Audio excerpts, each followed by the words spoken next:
So finally, we're talking about the Royal Hogs getting an evolution. I'm gonna be my honest with there.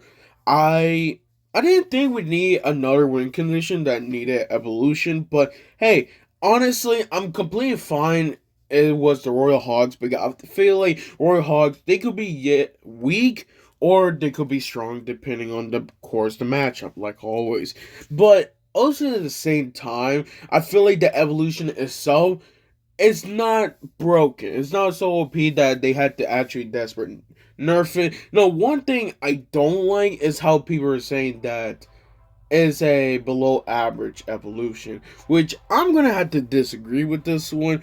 I feel like just the main reason why they're saying is a below average evolution is because they have two cycles. Okay, so most evolutions that are 5 elixir, like the Witch, the Wizard, Executioner, they're just one cycle. For, of course, for the Royal Hogs, there are actually two cycle, which make them the first card that is 5 elixir have two cycles. Now, in my honest opinion, I see no issue with this. I feel like if you are using a win condition, it's really hard to say when you're going to be using it. You're not going to use it every single time when, you obviously get it. But I actually think that this card is pretty balanced. I really think so. And I feel like if they did not add that second cycle, it could have been maybe an A tier, maybe even an S tier, depending on of course, the matchup and how you think of it. But I really think that people need to talk more about the DPS when it does fall down. Doing that falling damage. So luckily, I took a photo and OJ's like video of basically he's just doing a showcase, and it shows, of course, you can see the two cycle. Everything else stays the exact same thing, and then the course for the landing damage for. Of course, for level 11, it's actually 115. Now, for 115 doing that much damage, just only for one, that's honestly not that bad.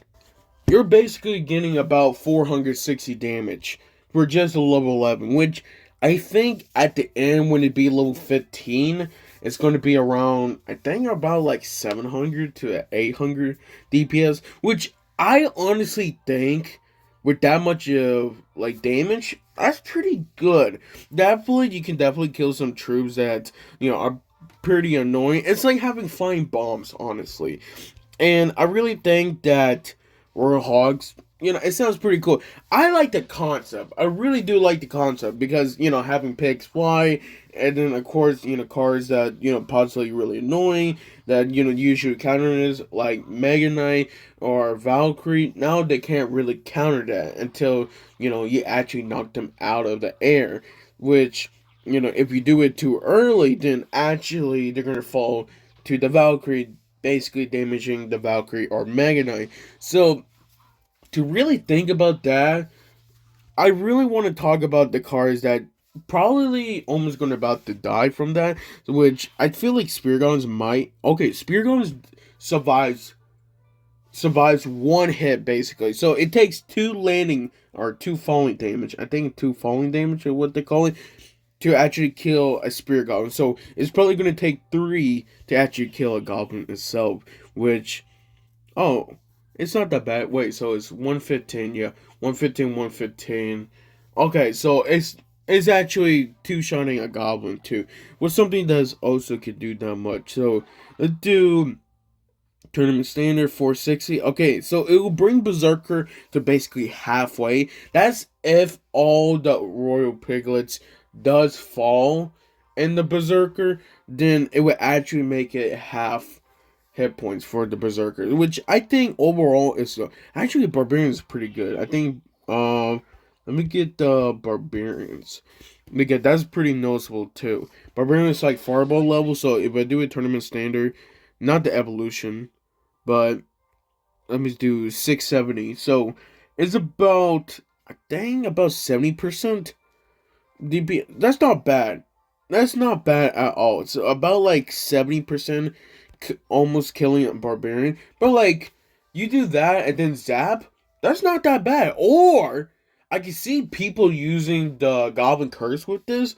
So use Goblin Curse. If it falls, then what you could do is use the Goblin Curse on top of it if they tried to zap it, bring it down, if they actually spawn like a goblin or something like that, then it would actually work like that. Having royal hogs have goblins, but that's pretty expensive. Not gonna lie, that's 7 elixir, honestly. So I'm not sure you want to spend 7 elixir if they have a mega knight in the party. So definitely will say it's pretty costly right there.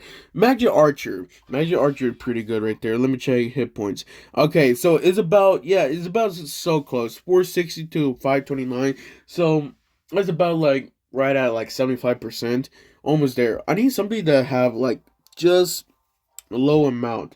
Now, of course, when it does land, it doesn't target the air. So air troops that does, gonna bring them down, then it's not gonna affect them at all. Which I feel like it does needed it, because then they would make it way OP.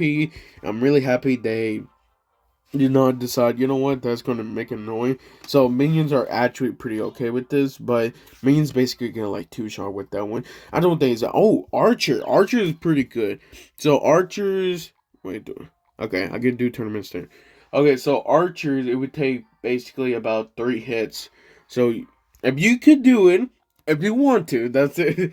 That they're really depending on the matchup, honestly. So I think overall, Royal Hogs is going to be a pretty good evolution. I think it's going to be like a B tier evolution. I don't think it's going to be OP, but I do not think it's a bad evolution at all. I feel like they tried to control it by giving it to that second cycle. Because if it wasn't that second cycle, then it would have been an A tier, possibly S tier, in my opinion. Because, having something with just one cycle, doing that much DPS, by the way, if it get hits once, then doing that much DPS, 460 for only tournament standard. Imagine a level 15 one. Then honestly, that's gonna be a lot of damage right there, especially if it lands in your tower. And I don't think it have crown tower too. So basically, it's doing about 800 damage in just one time. So you really think about that? That's a lot of DPS just for 5 elixir and something that already targeting your princess tower. So I definitely will say with the second cycle, it's calming down, and I really think it's balanced. Now, let's say for example, if they do have to nerf it, they're probably just gonna nerf the landing damage, or the falling damage to like, I don't know, maybe 4%. It's 4 or 5%. So it bring it down to like 100 landing, which I think I'm completely fine with that one, no matter what. I still think it's gonna be a pretty balanced evolution, and I don't think it's gonna need a nerf. Now, if it does get a nerf, I'll be really surprised with it. If it gets a buff, I'll be surprised too, because I don't think the evolution needs one at all. But you never know. Maybe after this meta and then this next meta comes, I'm going to be so OP that they might have to actually nerf it. So thank you guys for watching this. Make sure to leave a like, subscribe.